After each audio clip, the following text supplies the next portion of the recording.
Halo pemirsa, apa kabar Anda hari ini? Senang sekali saya Raden Medlias dapat kembali menemani Anda dalam sebuah program talkshow inspiratif. Ini dia Bincang Sehati.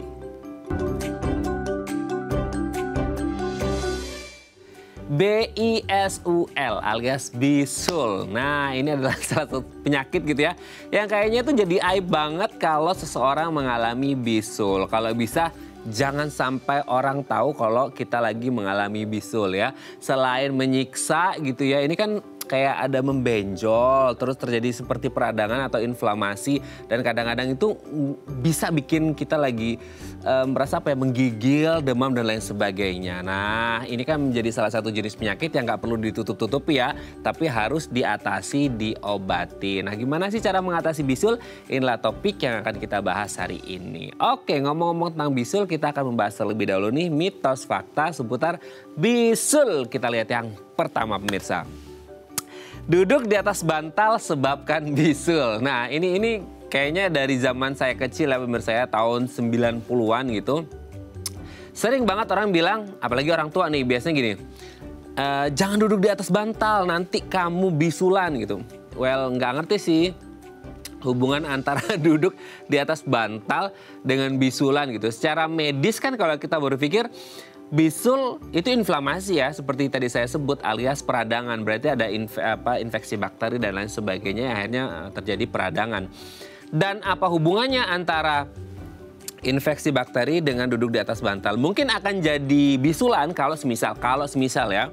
Ini dengan kondisi di atas bantal itu mungkin ada faktor risikonya seperti bakteri yang akhirnya bisa menyebabkan inflamasi atau peradangan dan akhirnya berujung pada bisul seperti itu. Tapi apakah selalu orang yang duduk di atas bantal akan mengalami bisul atau sebenarnya itu salah satu tanda bagi orang tua kita? It's all about ethics ya. Ini masalah etika, masalah adab seperti itu ya. Nah, kalau urusan bisul nanti kita bahas, ini mitos atau fakta ya. Oke, kita lanjut yang kedua pemirsa. Kebanyakan makan telur bikin bisulan. Ini juga banyak banget orang ngomongin begini. Kamu jangan kebanyakan makan telur. Kenapa? Kalau makan telur nanti kamu bisa bisulan. Telur itu kan sebenarnya bagus ya, proteinnya ada. Ya meskipun karbonya juga banyak gitu ya.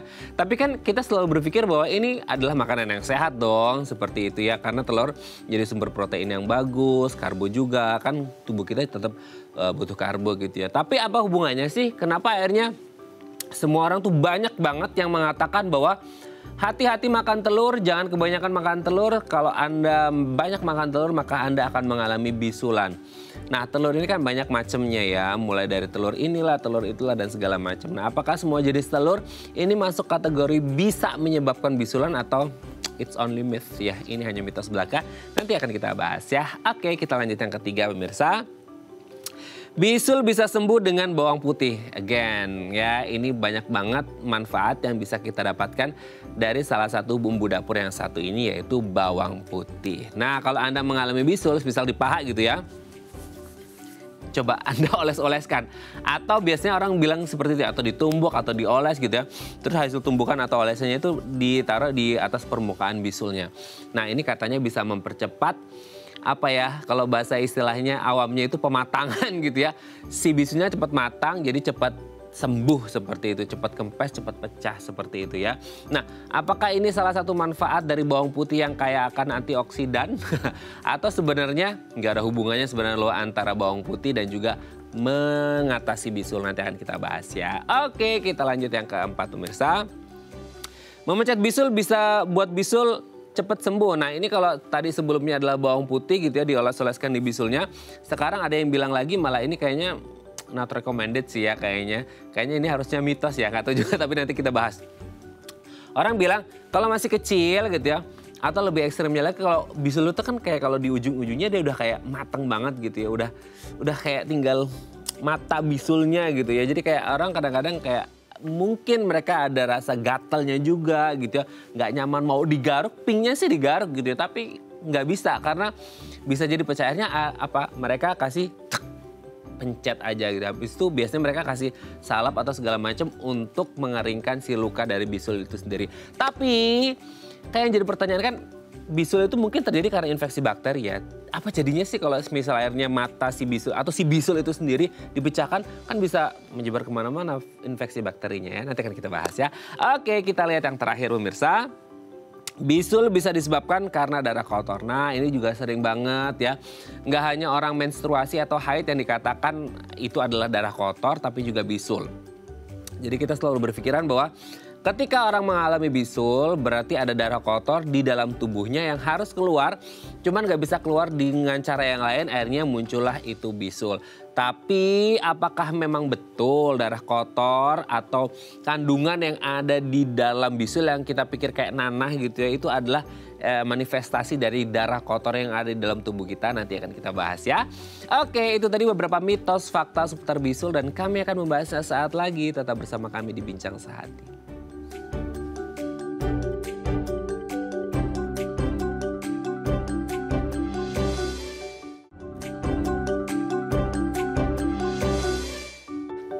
Baik, karena masih bersama kami di Bincang Sehati. Tadi di segmen sebelumnya kita sudah membahas beberapa mitos fakta seputar bisul. Nah, untuk membahasnya telah tersambung bersama kami di sambungan Zoom dengan Dr. Natalia Primadona SPDP, spesialis dermatovenereologi dari Rumah Sakit Royal Taruma. Selamat pagi Dr. Natalia, apa kabar dok? Jadi, kabar baik Mas. Kabar baik ya dok ya. Oke dok, hari ini hari Senin yang cerah ini, kalau di Jakarta kayaknya pagi ini cerah banget ya. Gitu ya. Kita akan membahas seputar perbisulan ya dok.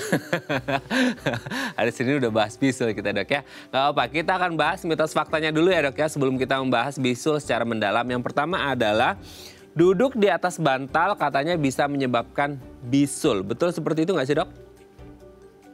Mitos. Karena nggak ada hubungannya ya antara duduk di bantal sama terjadinya bisul. Itu hanya mitos saja Mas. Oke, tapi biasanya dok, gimana dok? Ya, mungkin berhubungan sama adat atau etika. Oke, tapi biasanya kenapa sih dok? Kan ini kalau menurut pengalaman pribadi ya, di masa aku kecil gitu ya, di kampung gitu, nggak tahu kalau di tempat yang lain ya. Ketika orang duduk di atas bantal gitu ya, terus orang ngomong bisa muncul bisul, itu maksudnya kayak ada kasus atau kan pasti ada pemicunya ya dok ya gitu. Tidak hanya keluar begitu aja gitu. Tapi mungkin kan ini memang mitos gitu. Tapi mungkin gak sih kalau misal mungkin ada pernah kejadian gitu ya. Kalau bisul mungkin ada kayak bakteri atau apa, kuman, virus dan lain segala macamnya deh gitu ya. Akhirnya mungkin nempel di sekitar area pantat atau kakinya yang akhirnya ada di atas bantal yang akhirnya bisa menyebabkan infeksi dan terjadi bisul. Itu bisa saja terjadi seperti itu nggak sih dok? Bisa, kemungkinan dia sudah punya trigger faktornya ya sebelum duduk di bantal. Duduk di bantal itu hanya apa ya, kalau saya bilang itu nggak ada hubungannya sama terjadinya bisul. Jadi mungkin orang yang duduk yang di bantal kemudian terjadi bisul, itu kemungkinan dia sudah punya bisulnya terlebih dahulu baru duduk di bantal. Mungkin belum kelihatan ya, belum terlalu kelihatan, belum nonjol, belum merah, tapi dia sudah punya. Oke ya, jadi tidak ada hubungan ya pemirsa ya antara duduk di bantal dan bisul seperti itu ya. Jadi ya ini it's all about the ethics ya, ini masalah etika, masalah adab ya. Jadi kalau bisa bantal itu buat tidur, buat kepala. Jadi bukan buat pantat gitu ya, kan pantat kan duduk gitu ya. Oke, kita lanjut yang kedua ya dok ya. Setelah tadi mitos, yang kedua adalah, nah ini sering banget nih dok, kebanyakan makan telur nih dok.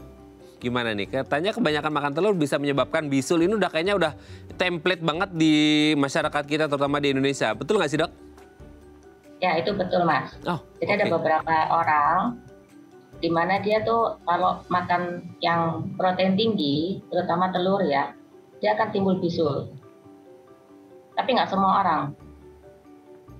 Jadi ada yang beberapa makan telur, dia timbul bisul. Ada beberapa orang lagi makan yang ikan laut, dia ada timbul bisul.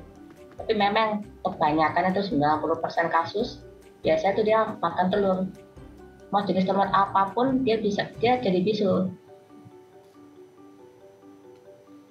Oke, nah orang-orang dengan karena protein tinggi itu bisa meningkatkan radang. bisa meningkatkan kemerahan pada bisul. Nah, kalau misalkan memang bisulnya belum muncul, kemudian dia makan telur dan dia ada alergi terhadap protein tinggi di dalam telur, itu bisa memicu reaksi radang. Makanya timbullah bisul yang lebih buruk keadaannya. Oke, tapi ada nggak sih dok, maksudnya tadi kan dokter ada orang-orang yang pas makan telur itu bisa mengalami bisul, tapi ada juga orang yang nggak mengalami bisul meskipun udah makan telur sekeranjang, nggak sekeranjang juga ya, banyak banget. Tapi maksudnya gini, siapa sih dok orang-orang yang rentan mengalami bisul ketika mereka makan atau mengonsumsi telur dok? Ada nggak? Maksudnya punya komorbid tertentu kah atau kondisi seperti apa gitu? Nggak ada ya, tidak ada komorbid. Jadi semua orang bisa kena seperti ini. Di usia berapapun juga bisa kena. Dan kita nggak pernah tahu orang ini nanti akan alergi telur apa enggak, di umur berapa, kita nggak pernah tahu.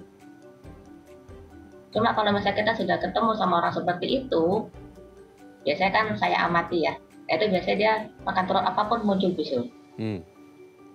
Dan itu cepat jadi banyak. Jadi bisulnya itu nggak hanya satu, jadi banyak. Jadi apa kayak menyebar ya. Oke ya. Semua orang bisa kena. Semua orang bisa kena, bisa mengalami bisul pasca makan telur, tapi tidak semuanya gitu ya. Oke, kita lanjut yang ketiga dok. Bisul bisa disembuhkan dengan bawang putih. Dioles-oles atau ditumbuk. Nah itu gimana? Itu juga banyak banget dok yang akhirnya kepikiran bahwa bawang bisa mengatasi bisul dok. Gimana tuh? Ya itu banyak sekali. Sampai sekarang pun juga masih banyak mas yang pakai bawang putih dihancurkan gitu ya. Kemudian ditaruh di bisulnya. Di bawang putih memang ada khasiat anti radang. Hanya kalau misalnya bawang putih itu ditaruh di bisul, kemudian nggak dicuci-cuci dalam waktu yang lama, itu malah bisulnya malah jadi lebih buruk ya. Mungkin dia pecah, mungkin dia tambah merah atau iritasi gara-gara bawang putih itu panas. Jadi dia karena panasnya pecah, tapi pecahnya itu nggak keluar semua. Yang isi di dalam bisul dia nggak keluar semua, jadi akhirnya akan ada infeksi sekunder. Belum lagi kita bicara tentang iritasi gara-gara dipakein bawang putih yang tidak dicuci-cuci. Ya nggak dibersihkan. Karena kan mungkin orang pikir, oh semakin lama ditaruh bawang putih di atas bisul semakin cepat bisulnya kempes. Ya kan? Nah itu sesuatu yang salah ya. Tapi banyak orang yang melakukan itu, banyak sampai sekarang. ya gimana ya dok ya, akhirnya kita terpaku pada hal-hal yang sudah lazim dilakukan oleh masyarakat kita meskipun secara medis itu tidak proven ya, tidak terbukti seperti itu ya. Nah ini menjadi pelajaran penting bagi kita semuanya. Niatnya sih ingin mengobati si bisulnya, tapi jangan sampai salah kaprah dan akhirnya malah menimbulkan penyakit yang baru gitu ya, atau infeksi sekunder tadi dokter Natalia sudah sampaikan. Oke, kita lanjut yang selanjutnya ya dok ya. Nah ini juga yang banyak terjadi dok, meskipun kayaknya secara logika ini nggak masuk di akal ya. Maksudnya kayak orang memencet bisul biar cepat sembuh. Maksudnya kan orang kadang-kadang gregetan ya dok, ini nggak pecah-pecah, kapan pecahnya, kapan keringnya. Akhirnya ketika udah ngerasa kayaknya udah matang banget ya, siap panen nih gitu.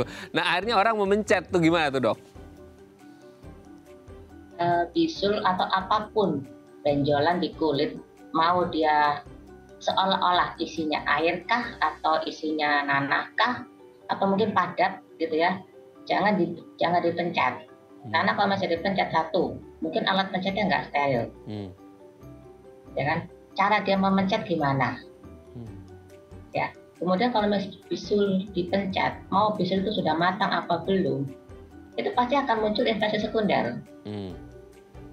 Infeksi sekunder macam-macam, bisa gara-gara dia mencet dengan alat pencet yang nggak steril, atau dia mencetnya nggak sampai keluar semua. Ya kan dia nggak tahu ya Pak ya, itu udah keluar semua apa enggak. Yang dia pikir udah keluar semua, tapi ternyata enggak.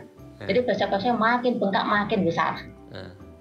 Kemudian muncul yang lain yang misalnya demam, menggigil, cuma gara-gara bisul. Jadi yang pasti bisul nggak boleh dipencet, terutama bisul-bisul yang ada di lipatan tubuh. Nah, sebagian besar bisul itu muncul di area lipatan tubuh karena bisul itu terjadi gara-gara ada gesekan. gitu ya. Tapi nggak menutup kemungkinan bisul juga bisa muncul di area lain, gara-gara mungkin gesekan dengan baju yang ketat, atau baju yang sudah ketat tapi dia tidak menyerap keringat. Nah, muncul bisul itu. Coba pada umumnya bisul itu muncul di lipatan tubuh, dan itu bahaya kalau misalkan dipencet, karena dia nggak sembuh sempurna, dia bikin terowongan ke area yang lain. Nah, di daerah-daerah lipatan tuh biasanya banyak kelenjarnya dan tidak padat. Jadi kayak berongga, misalnya kayak di daerah ketiak, di daerah lipat bokong, itu banyak kelenjarnya. Jadi dia nggak padat seperti daging di tangan gitu, enggak. Nah, itu bahaya kalau masih dipencet. Karena apa? Kalau pas dipencet dia nggak keluar semua, kemudian terjadi infeksi, dia nggak kelihatan tuh dari permukaan. Tapi dia bikin terus di bawah kulitnya, yang kita nggak lihat. Si orang tersebut juga enggak kan, karena dia pikir, oh bisulnya sudah aku pencet gitu. Nah, itu jalan terus prosesnya, dia akan bikin terowongan yang kita sebutnya fistula ani kalau di lipat bokong. Nah, kalau sudah terjadi fistula terowongan gitu, dia akan bikin bisul lagi di tempat lain yang dekat dengan bisul awal. Kalau masih bisa diobati, kita bisa pakai obat ya, tapi kalau enggak kita harus operasi. Nah, biasanya kalau operasi fistula ani itu penyembuhannya tuh kurang baik. Dia akan muncul lagi. Dan pada si orang yang mengalami itu, dia akan mencium bau terus ya, karena pada saat dia buang air besar, kotorannya itu nempel di terowongan itu. Dan dia tidak bisa membersihkan, karena kan memang di dalam. Jadi selalu nyantol di situ kotorannya. Itu akan menimbulkan infeksi lagi. Terus seperti itu, Pak. Jadi nggak selesai-selesai ya dok ya infeksinya ya? Ya itu bisulnya ada di lipatan, biasanya timbul seperti itu. Makanya jangan dipencet-pencet lah ya. Kasihan si bisulnya kalau dipencet ya. Oke dok, kita yang terakhir dok.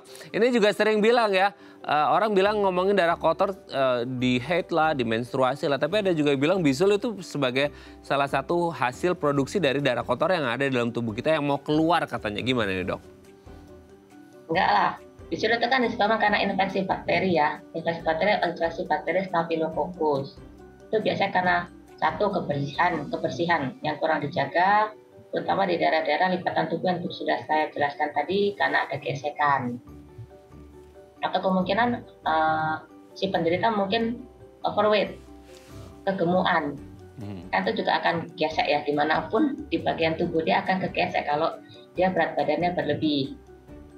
Ditambah lagi dengan baju-baju atau pakaian yang dipakai terlalu ketat, panas, itu juga bisa memicu timbulnya bisul. Tapi kalau dari darah kotor atau enggak ya, itu hanya orang awam selalu bilang seperti itu. Ya, darah kotor lah, darah manis lah.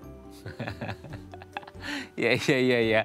Jadi kalau ada apapun yang keluar di kulit, permukaan kulit seseorang gitu ya, ini pokoknya segala jenis penyakit gitu ya, orang pasti bilangnya tuh darah kotor tuh mau keluar dari tubuh gitu ya. Ternyata bukan ya. Oke, terima kasih Dokter Natalia. Ini mitos fakta seputar bisulnya sudah terjawab. Nanti kita di segmen selanjutnya ngomongin tentang bisulnya ya dok ya, lebih detail lagi. Oke pemirsa, 021 290 3244 atau di Instagram kami di @dafamily kalau Anda punya pertanyaan seputar bisul. Kami akan kembali saat lagi.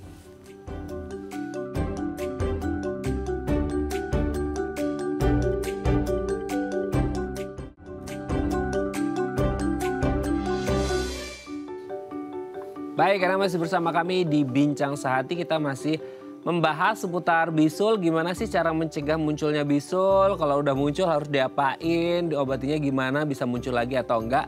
Nah, kalau Anda punya pertanyaan seputar bisul boleh ya di 021 290 3244 atau di Instagram kami di @dafamily. Kita masih bersama dengan Dr. Natalia Primadona SPDP, spesialis dermatovenereologi dari Rumah Sakit Royal Taruma. Oke, Dr. Natalia, kita lanjut lagi ya. Tadi udah ngomongin mitos faktanya. Sekarang kita akan mengupas tuntas si bisulnya. Bukan dikupas ya bisulnya, kayak serem kalau dikupas ya dok ya. Tapi mengupas tuntas penyakit bisul itu sendiri. Sebenarnya bisul itu apa sih dok? Kan selama ini orang mengalami bisul tuh kayaknya ditutup-tutupin ya dok ya. Kayak aib banget gitu kayaknya. Kayaknya hina banget orang mengalami bisul. Apa sih dok sebenarnya bisul itu gitu? Bisul itu suatu infeksi kulit yang muncul gara-gara ada bakteri. Biasanya bakteri itu Staphylococcus aureus. Itu aja sih Mas. Cuma trigger faktor itu banyak. Jadi nggak hanya dari infeksi ya, itu utamanya ya. Penyebab utama itu bakteri. Cuma pertama awalnya muncul itu mungkin gara-gara yang tadi saya sudah jelaskan, yaitu dari gesekan, dari makanan yang terlalu tinggi protein untuk beberapa orang yang memiliki alergi terhadap protein tinggi, terutama telur atau susu sapi. Setelah ada alergi tersebut, muncullah bisul itu. Kemudian kalau nggak diobati, dia akan masuklah si Staphylococcus aureus. Jadilah infeksinya lebih lanjut. Oke, nah berarti penyebabnya ini murni karena infeksi bakteri ya dok ya? Maksudnya kayak kalau tadi kan ada kayak gesekan orang pakai baju ketat segala macam, itu kan tadi digesekan berarti kayak ada semacam lecet ya dok ya? Atau luka gitu, scar gitu yang akhirnya bisa terjadi bisul juga. Nah kalau untuk yang gesekan ini juga, ini maksudnya gesekan akhirnya berujung pada bisul atau di gesekan itu kebetulan ada bakteri yang bisa menyebabkan bisul gitu? Ya yang kedua Mas. Karena biasanya kalau di lipetan itu di situ sudah ada bakterinya, kemudian ada gesekan, nah muncullah proses-proses itu, terjadilah infeksi, kemudian jadi makin menonjol, makin menonjol kan makin ada gesekan, makinlah terjadi radangnya makin jadi. Oke, nah tadi kan selain gesekan yang menyebabkan infeksi juga gitu ya, ada faktor makanan kan, tadi Dokter Natalia menyebut faktor makanan, semisal telur dan lain sebagainya seperti itu. Nah sejauh mana sih dok, maksudnya makanan bisa berdampak pada bisul? Kan kita jadi agak was-was juga ya, mana tadi udah dibahas di segmen sebelumnya bahwa telur gitu ya, katakanlah telur, tidak ada satu kategori khusus orang yang makan telur terus bisa muncul atau tidak munculnya bisul kan, seperti itu. Maksudnya kayak jenis-jenis makanan apa aja sih? Apakah yang benar-benar tinggi proteinnya gitu yang akhirnya bisa menyebabkan orang terjadi alergi dan berujung pada bisul atau gimana dok? Pengaruh dari makanan? Ya biasanya sih orangnya sudah punya genetik ya. Orang itu sudah punya genetik dari sejak kecil yang mungkin nggak muncul pada saat kecil. Pada saat dewasanya muncul karena apa? Karena daily activity. Dari kebiasaan dia sehari-hari, dari makanan, dari dia cara berpakaian, itu semua mempengaruhi munculnya bisul. Jadi kalau misalnya bisul itu biasanya muncul selama ini yang saya dapat kasus ya, itu biasanya dari telur sama susu sapi. Itu dua makanan itu yang paling sering menimbulkan bisul. Nah bisulnya bisa timbul di mana saja ya, nggak hanya harus di lipatan tubuh. Oke, dok. Makanan lain juga bisa mas, misalkan kayak siput laut, kemudian babi, kemudian makan rumput laut, itu semua bisa menimbulkan bisul, terutama pada orang-orang yang sudah punya genetiknya. Oh, jadi kalau udah punya genetik dipantik dengan makanan-makanan tadi ya, akhirnya muncullah itu bongkahan-bongkahan bisulnya ya dok ya. Bongkahan kayak batu berlian aja dok ya. Oke, kalau batu berlian itu berharga ya dok. Oke, tapi sebelum kita ngomongin tentang gimana sih tanda-tanda orang mulai mengalami bisul, kan bisul nggak langsung gede banget gitu ya dok ya. Pasti dia bertahap kan seperti. Tapi kita sebelum ngomongin ciri-cirinya atau gejalanya, saya jadi kepikiran gitu. Kan ada juga ya manifestasi kulit kita melendung gitu ya. Itu disebut dengan jerawat kan. Sama-sama mungkin orang pikirnya putih-putih gitu. Nah ini kan sama-sama apa ya, kayak mereka itu terjebak di bawah kulit gitu ya. Di folikel-folikel rambut atau di pori-porinya seperti itu. Bedanya bisul dan jerawat ini seperti apa dok? Untuk awal munculnya bisul bisa seperti jerawat. Oke. Makanya kita harus tanya ke pasien terjadi itu seperti apa, dari awal tuh gimana.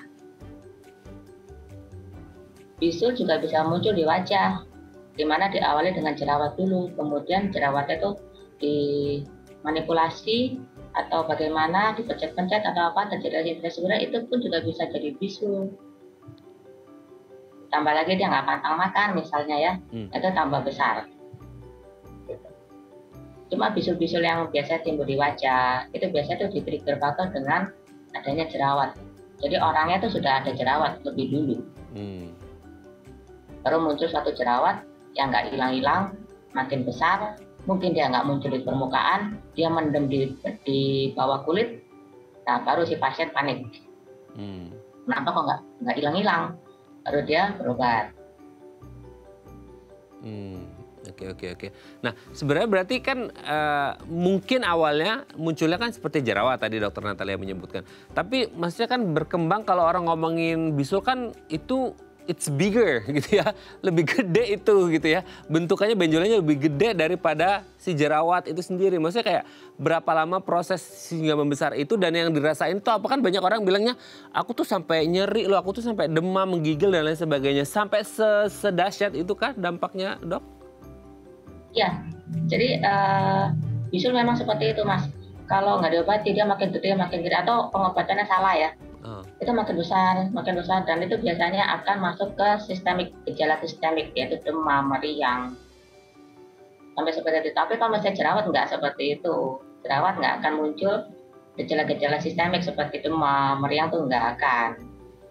Cuma kalau sudah masuk jerawat itu ke arah bisul, itu pasti akan ada gejala sistemiknya. Oke, kira-kira berapa lama sih Dok maksudnya masa inkubasi dari si bakteri ini nempel atau masuk ke tubuh kita dan akhirnya muncul tuh mulai gejala-gejalanya sampai akhirnya itu membesar gitu ya. Kan sampai ada istilah orang bisulnya tuh sampai mateng gitu ya. Nah, seberapa lama biasanya dari awal sampai akhirnya bisul ini di kategori muncul dan akhirnya mateng lah bahasa awamnya, Dok? Biasanya tuh 5-7 hari, Mas. Oke. Cuma kalau misalkan mau dibilang yang paling matang itu biasanya 2 minggu. Oke. 2 minggu dia nggak sembuh, udah mulai panik tuh.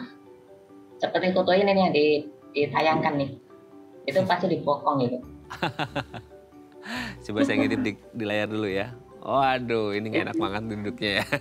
Oke ya, jadi apalagi kalau 2 minggu dan itu posisinya di ketiak ya. Wah kan tadi katanya dilipat tadi udah kayak bayangin kalau mau gerak-gerak segala macam gini terus jalannya kayak robot ya. Oke, supaya nyaman memang harus diobati. Gimana cara ngobatinya? Nanti kita bahas di segmen selanjutnya ya Dok. Kita akan membahas gitu ya pemeriksaan dan pengobatan apa yang bisa kita lakukan untuk si bisul ini sendiri. Oke pemirsa, kalau Anda punya pertanyaan seputar bisul boleh loh di 021 290 3244 atau DM Instagram kami di @daifamily. Kami akan kembali sesaat lagi.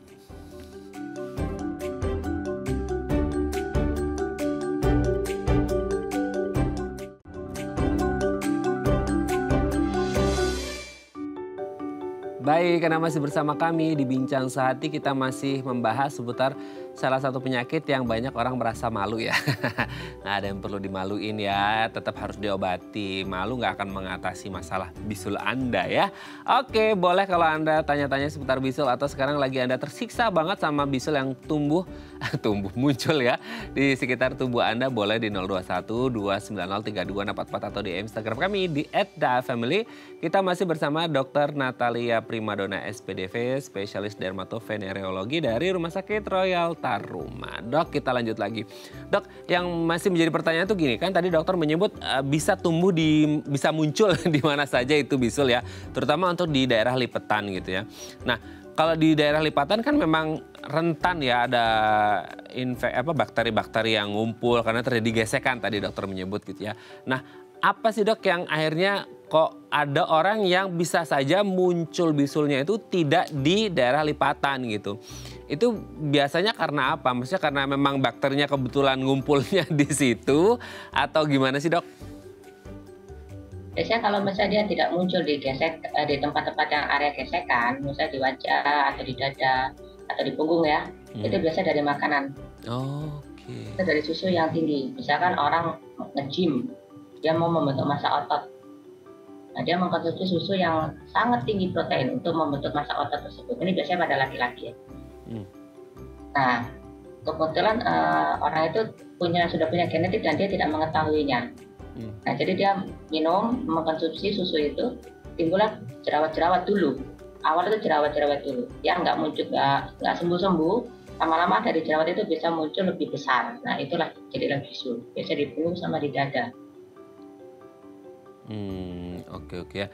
Jadi memang ada beberapa kondisi yang Kalau terjadi gesekan, dia akan biasanya gitu terjadinya di daerah lipatan ya. Tapi kalau airnya karena makanan, karena telur, karena susu tadi itu bisa jadi ya di daerah-daerah lain di luar lipatan. Tapi tidak selalu seperti itu, tapi mostly seperti itu gitu ya dok ya. Nah oke, ini kan yang kita tahu tentang bisul. Nah ada yang gini, ini udah terbanyak banyak terjadi di masyarakat kita dok.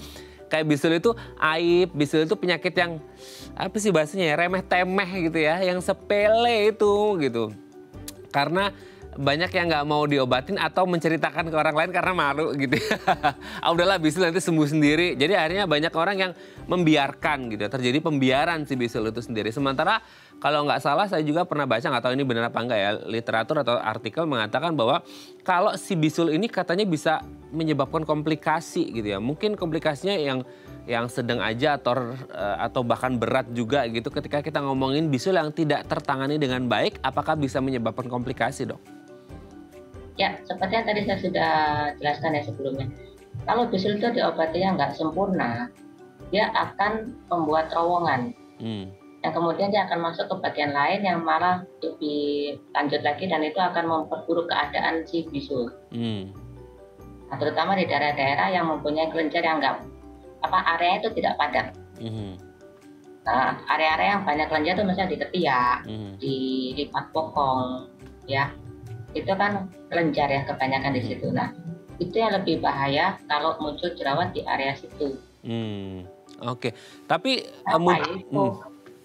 gimana? Ya karena daerah-daerah itu kalau misalkan ya kebanyakan orang tuh dia tahu nih ada bisul, kemudian dia beli salep hitam, atau orang sini bilangnya salep kodok.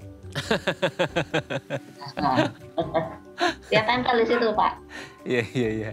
Ya, bisulnya ada bisul yang lebih meradang gara-gara salep hitam itu, ada lagi bisulnya kempes nih ceritanya. Udah dia tenang dong, bisulnya kempes kan? Betul. Terus 5 hari kemudian muncul lagi di area yang sama. Nah itu sudah menandakan apa? Bisulnya tuh tidak kelihatan di permukaan, tapi dia bikin terus di bawah kulitnya. Nah itu lebih bahaya, karena apa ya? Si pasien kan nggak tahu ya, dia pikir oh bisulnya sudah sembuh gara-gara salep kodok ini. Nah ini masih banyak, di luar sana banyak yang bisul kemudian dikasih salep hitam, ini orang bilang salep hitam. Oke. Agak ngeri ya dok. Maksudnya orang jadi memang benar tidak ada muncul benjolannya dok, maksudnya nggak ada benjolan lagi? Nggak ada. Dia bersih Pak, di permukaan tuh halus dah, udah nggak ada bisulnya atau jerawat kecil pun juga nggak ada. Oke. Nah dia senang tuh, dia stop dong obatnya. Nah 2 hari 3 hari kemudian muncul lagi nih. Kenapa ya itu? Karena di permukaan tuh dia hilang, cuma di bawah lapisan kulitnya dia tetap bikin. Tapi di permukaan dia nggak kelihatan udah halus seperti biasa gitu ya. Tapi dia di bawah kulit itu masih terjadi. Nah pertanyaannya kan kalau kita mengacu pada bisul pada umumnya itu kan kesenggol dikit aja nyerinya aduh-aduhan gitu ya dok ya. Nah kalau ini terjadinya nggak kelihatan sih di permukaan kulit, adanya di dalam. Meskipun tidak kelihatan orang merasa sembuh, tapi kalau kesenggol dia nggak sakit dok atau gimana? Sakitnya pasti, cuma dia nggak mau tahu. Oke ya. Jadi memang kayak bohongin diri sendiri. Karena dia lihat kan, oh nggak ada bisul gitu. Kalaupun ada nyeri-nyeri sedikit dia akan mengabaikan. Proses recovery gitu ya. Ya, nanti recovery, proses penyembuhan lah gitu. Oke. Jadi semacam denial ya, bahwa dia masih memiliki bisul. Oke. Oke dok. Sebelum kita lanjut dok, ini ada DM Instagram dari pemirsa. Aku bacakan ya dok ya, ini mau tanya-tanya seputar bisul ke dokter Natalia nih ya, dari Ibu Gresia nih. Dok, beberapa waktu lalu saya ada bisul di paha kanan. Kempes sembuh tanpa pecah. Oke. Nggak lama muncul di paha kiri. Aduh gantian ya. Pecah dan bikin demam. Ini agak bahaya nih sebelah kiri ya. Sekarang ada lagi di paha kanan dok, di beda posisi. Oke, itu kenapa dan mengatasinya gimana ya? Terima kasih, ini jahil bener ya si bisul ini, kanan kiri. Gimana nih dok? Kalau kasus seperti ini kemungkinan dia dari ada yang trigger, Mas. Mungkin Triggernya dari apa makanan. Ya biasanya high protein, makanan-makanan yang tinggi protein, makanya dia muncul terus, gonta-ganti tempatnya. Gitu. Jadi kemungkinan di paha itu dia bilang kempes sembuh tanpa pecah itu belum tentu sembuh. Karena di sini dia bilang dia nggak kasih tahu ya, dia minum obat apa enggak, ngaruh sesuatu apa enggak, saya nggak tahu. Ya, jadi kemungkinan dia sembuh itu tanda kutip. Entah sembuh benar-benar sembuh 100% atau dia hanya ngeliat sembuh di permukaan saja. Oke, nah, kenapa dia muncul lagi di paha kiri? Kemungkinan ada makanan dia makan yang bisa memicu bisul itu. Kemudian dia bilang pecah lagi kan, bikin demam, itu sudah suatu tanda kalau dia ada infeksi tertunda, makanya dia muncul demam. Oke. Kemudian muncul lagi di paha kanan kan, terus seperti itu. Nggak ada habis-habisnya. Nggak selesai ya dok. Kanan kiri. Satu yang bisa saya saran untuk Ibu Grecia ya. Satu, hindari makanan yang tinggi protein. Satu, contohnya telur, susu sapi, seafood dari air laut seperti udang, cumi, kepiting, salmon, dori, tuna, tenggiri, teri, terasi, dan lain sebagainya, kawan-kawannya. Kemudian babi sama rumput laut, itu dulu. Atau bahan makanan mengandung itu. Misalkan apa, di dalam bakmi. Mie yang dijual di luaran, itu biasanya dia bikin mie sendiri, tapi ada kandungan telurnya. Indomie biasanya ada telurnya. Oke. Terutama ada satu Indomie, mereknya saya nggak sebut ya, itu tanpa telur. Oke.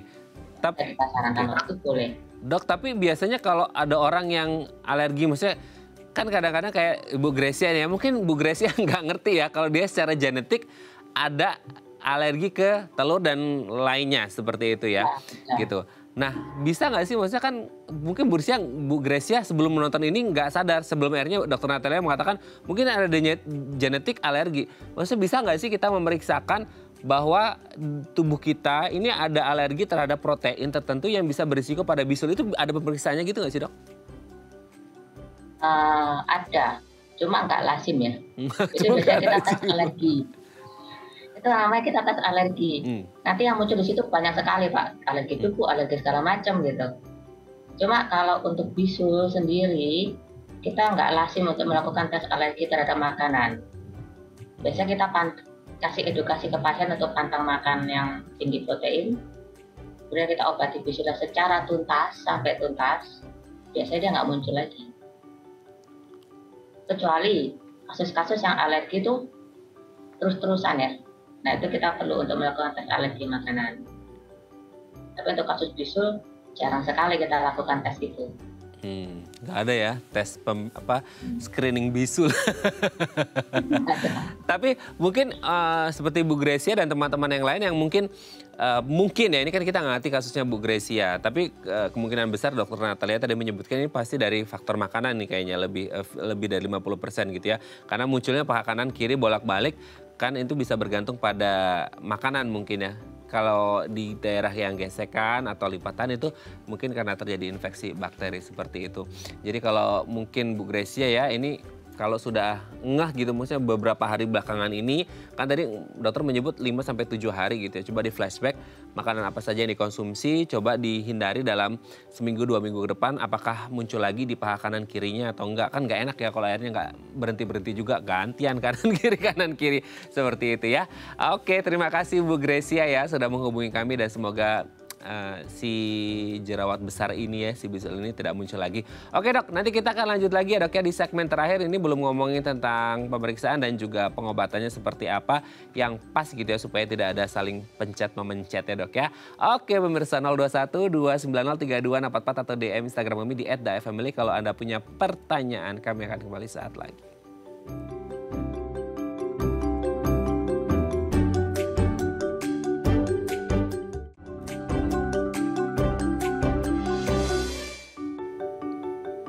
Baik, karena masih bersama kami di Bincang Sehati kita masih memperbincangkan seputar bisul ya di hari Senin yang cerah ini ya. Kalau Jakarta hari ini cerah, semoga kita juga harinya cerah tanpa bisul gitu ya. Oke, kita masih bersama dengan Dr. Natalia Primadona SPDV, spesialis dermatovenereologi dari Rumah Sakit Royal Taruma. Dok, tadi kita belum sempat ya, nanti kita akan bahas tentang tips mencegah terjadinya bisul, tapi kita bahas terlebih dahulu untuk pengobatannya nih dok. Maksudnya pengobatan ini apa yang harus dilakukan? Maksudnya kalau udah mulai muncul tadi gejala-gejala yang sudah dokter sebutkan gitu ya. Kan bisul itu kan bertahap gitu ya, dari yang kecil-kecil, nyeri segala macam sampai akhirnya yang matang seperti itu. Maksudnya pengobatannya bisa dari awal dia mulai tumbuh atau nunggu matang dulu baru diobati atau gimana sih dok? Nah, dari pengobatannya biasanya harusnya dari awal ya, awal munculnya bisul itu. Cuma pada umumnya pasien itu datang pada saat bisulnya sudah matang. Dan dia sudah mengobati sebelum ketemu dengan saya. Jadi otomatis bisul yang saya obati kebanyakan bisul yang sudah matang. Nah itu harus biasanya tuh kita kasihnya tuh antibiotik sama anti radang untuk menurunkan efek radangnya supaya nggak tambah besar. Karena prinsip dari mengobati bisul itu harusnya nggak pecah, harusnya dia kempes. Semakin dia pecah atau dipecahkan, ada beberapa kasus yang kita harus pecahkan ya. Cuma ada beberapa kasus juga yang kita nggak boleh pecahkan. Kita kasih obat supaya dia kempes. Supaya apa? Supaya kecenderungan untuk menimbulkan terowongan di bagian lain yang tadi akan menimbulkan bisul lagi di area lain yang lebih dalam. Itu harusnya bisulnya diobati sampai kempes. Kempes artinya di permukaan sama di bawah kulit tidak ada bisul lagi ya. Jadi bukan hanya kempes di permukaan, tapi kita harus terapi sampai kempes sampai di bawah lapisan kulit. Dan kita akan tetap obati terus walaupun bisulnya sudah nggak ada. Oke. Mungkin untuk 5-7 hari setelah itu ya, baru kita stop obatnya. Itu untuk meminimalkan kecenderungan untuk muncul lagi. Oke. Sampai itu kita juga harus pastikan apakah ada terowongan yang muncul atau yang timbul atau enggak. Oke. Dok, tapi mungkin ada orang yang berpikir seperti ini ya. Kan lagi-lagi orang berpikir bisul itu kan biasanya kayak ada putih gitu ya dok ya. Dan orang berpikir itu kan kayak semacam apa ya, nanah gitu ya atau apalah gitu ya. Yang akhirnya berpikir jijik gitu ya. Jadi kalau orang bilang kempes, kan tadi dokter salah satunya harus kempes sendiri. Orang berpikirnya kalau kempes berarti itu bakteri nanahnya di dalam terus tubuh dong gitu kan. Ini makanya banyak orang akhirnya mencoba memaksa untuk dipencet. Maksudnya bakterinya keluar, nanahnya juga keluar. Dalam kasus kalau dia kempes sendiri tidak ada masalah ya dok ya, selama dia mengonsumsi obat bahwa si bakteri apa yang disebut nanah lah segala macam itu kan berarti tetap di dalam tubuh dok. Iya. Kalau misalkan dia misalkan minum antibiotik sendiri ya, dia bisulnya sudah kempes. Nah kita harus cari tahu apakah bisulnya itu kempes di permukaan saja, apa sampai di bawah kulit sudah hilang semua gitu. Jadi kita harus harus sempurna tuntas untuk mengobati jerawat ini, bisul ini, terutama di daerah-daerah yang lipatan. Karena ya ada efek samping yang lebih besar, lebih nggak enak ya, lebih nggak nyaman. Lebih susah untuk ngobatin lagi kalau dia sudah terjadi, yaitu tadi saya bilang fistula. Itu lebih sangat, pengobatannya akan lebih lama. Kemudian nanti mungkin di tengah-tengah ada kasus resistensi obat, artinya obat yang saya kasih nggak mempan lagi. Nah itu makin challenging ya untuk mengobati penderita seperti itu. Oke. Jadi makanya kalau ada bisul itu harusnya diobati tuntas ya, nggak boleh dipencet. Kalaupun diobati tuntas, dia harus tahu bisulnya sudah hilang 100% permukaan ataupun di dalam atau belum. Harus tahu lagi apakah dia sudah bikin terowongan apa enggak. Jadi jangan dipencet. Nggak dipencet pun mas, dia bisa bikin terowongan. Apalagi dipencet. Oke. Oke. Walaupun bisul itu dipecahkan, itu ada caranya. Jadi pada saat bisul udah pecah, itu dia nggak boleh tertutup. Oh, harus terbuka malahan ya dok ya? Terus. Kenapa? Pada saat kita mau mencet jerawat yang memencet bisul yang besar, dia udah pecah nih misalkan tanpa kita pecahkan misalkan gitu ya, itu harus keluar semua. Pada saat tertentu dia ada faktor pembekuan di badan kita, dia akan beku loh. Kalau kita pencet jauh, kalau kita pencet bisul, pasti pertama keluar itu kan nanah ya, nanah, cairan-cairan mungkin hitam, hijau atau merah gitu ya. Sampai kita pencet terus sampai darahnya nggak ada lagi, ya kan? Nah, setelah itu beberapa menit atau jam kemudian dia akan muncul tuh faktor pembekuan darah. Ya betul. Otomatis apa? Darahnya stop dong. Betul. Nah, kalau darahnya sudah stop, otomatis apa? Dia akan menutup. Dengan berjalan waktu 1-2 dia akan menutup. Nah kalau dia sudah menutup begitu, masih ada infeksi di bawah kulit yang kita melihatnya tuh sudah nggak ada, padahal masih ada. Karena dia sudah ketutup, artinya apa? Dia bikin terus dong di bawah. Itulah yang saya bilang ada bisul di bawah kulit. Setelah sudah dipencet, rasanya sudah nggak ada, sudah kempes. Beberapa hari kemudian dia akan muncul lagi. Kenapa? Kalau bisul itu pecah, itu tadi saya bilang, pecah dia keluar darah. Dalam hitungan menit atau jam gitu ya, paling lama, dia akan membentuk faktor pembekuan darah, dia beku. Dia seakan-akan wah udah hilang nih, udah nggak berdarah.